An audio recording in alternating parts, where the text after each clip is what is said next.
So the project brought together bamboo experts from India, Ghana, and Bali, together with artist, engineer, maker, facilitators from the UK, in an exchange of practice and perspective around bamboo, to explore common ground, to inspire each other, and to experiment with an exchange of practical making skills through an online process.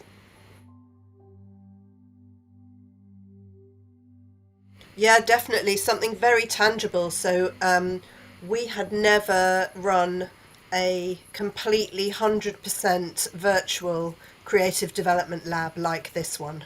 I mean, obviously, it was it took shape in response to the third lockdown, so nobody was going anywhere anyway.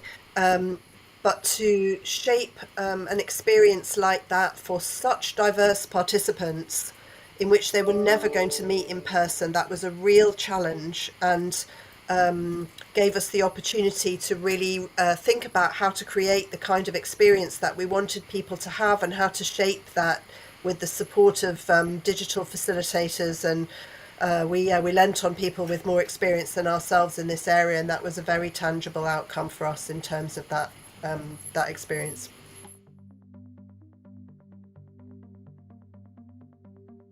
That experience has made it possible to continue to collaborate with those people, and to easily imagine how we could include other collaborators from other countries, because in a way, we've had that very positive experience of working with people remotely who we've never met in person, and maybe we never will with some of them.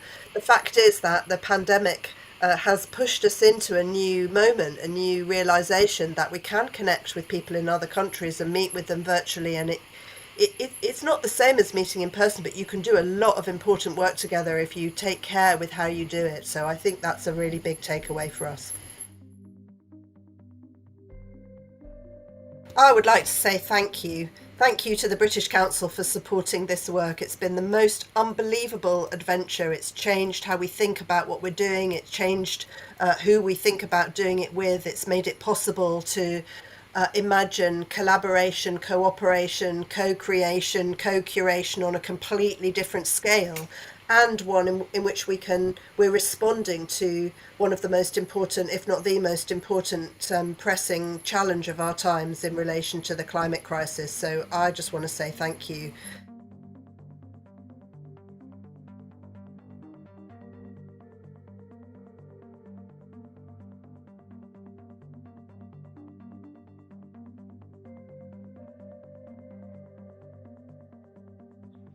Yeah, sure. So this was a project where designers, architects, engineers, and all kinds of creative professionals, especially those who were working in the field of art in general, were going to develop something with bamboo. The reason they wanted to work with bamboo was because it's one of the most sustainable materials known to the planet. What was interesting about this project is that where information flows generally go from the global north to the global south, in this project we had resource people from the global south, one of them being me because of my 2 decade long work with bamboo. And so what we were trying to do was to get them to think about what sustainability means for their communities and also for the whole world, and how design, creativity, art, and all of the creative kind of professions can come together and contribute to solving the problem.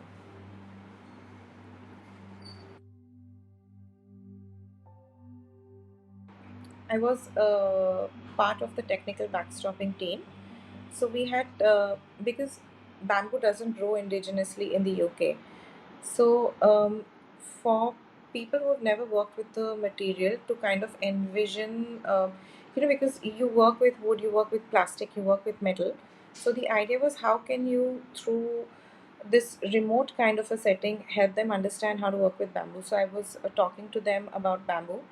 The other area I was technically backstopping them was sustainability, because the idea of sustainability in the global north is very eco-centric, because they have things like social systems in place. It's not like people are dying of hunger on the large scale that they are in the global south. So to help them understand that the perception and conceptual kind of framework of sustainability is different in the two settings, and also to talk to them because our backgrounds are similar. I'm an industrial designer, and they were also kind of circling around industrial design. So to backstop them at the intersection of bamboo sustainability and design.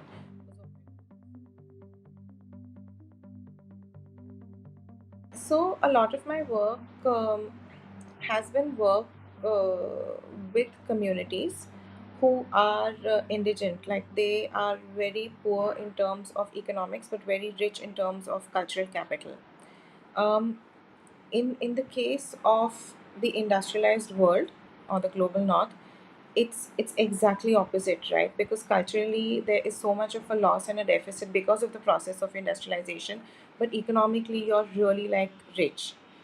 So for me, it was very interesting to look at these angularities and wonder if putting our heads together, if that were possible to come up with a solution that works for both. Because I don't think that sustainability is ever going to be solved within some kind of a geographical region, because the Earth's biosphere is not geographically divided except by human beings. I mean, you can't see anything except the Great Wall from space, anyways, right?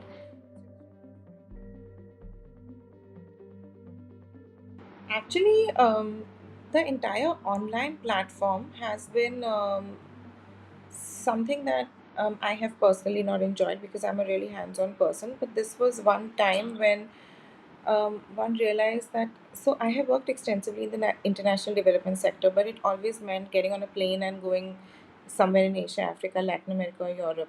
But this was the one time where we could work together without actually physically changing place. I mean, I know it sounds really simple and silly because everybody around the world is Skyping and Zooming and doing all of this stuff, but to actually do a like process based, conceptual development based, innovative kind of an exercise was something really exciting for me. So in that sense, yeah, it was a huge learning for me that that is possible. And also a lot of the insights that the participants had, the questions they raised made me realize that so many things, so many types of knowledge that one takes for granted are not actually so evident to somebody else. So I mean, both ways. So it was really exciting for me to realize, to articulate the small stuff and listen to other people's articulations of the small stuff. I mean, what I've been saying about the British Council's work is it's always about meaningful projects and meaningful collaborations. And I think that there's also a lot of space the British Council gives to these projects to do things.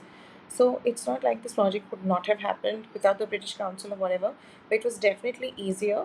And I think the output was much more exciting than it would have been in a very more conservative and orthodox kind of institutional framework.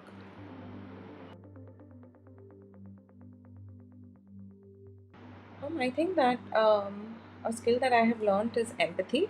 And that's really strange, like being a designer, to say that I learned how to be empathetic because you're inherently supposed to be empathetic.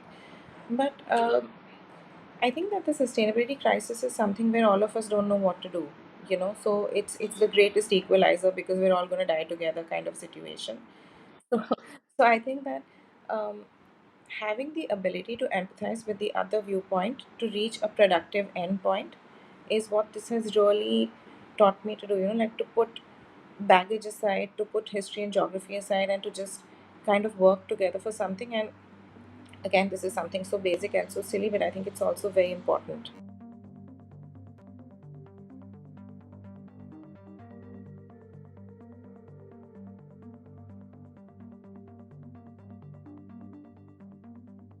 I think this work with the international partners probably wouldn't have been able to happen without the financial support of the British Council.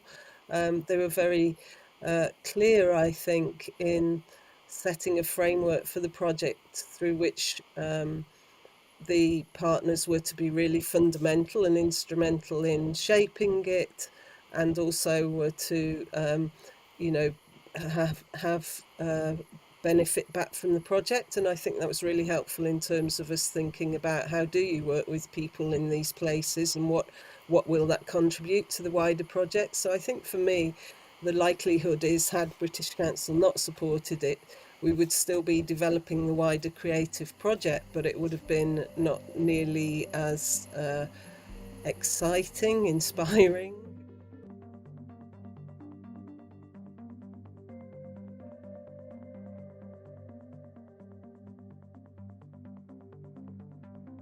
I think we're just at the very beginning of it. We have begun to see how their skills and knowledge of bamboo has begun to influence our artists and their practice and the way in which they've been able to engage communities in feeling just as excited and passionate about bamboo as we do. So it's kind of come from that tradition of craft and skill that I think we don't know enough about. We've kind of lost, in a way, some of the traditions, and it's bringing them back to life, engaging our artists and then engaging our communities.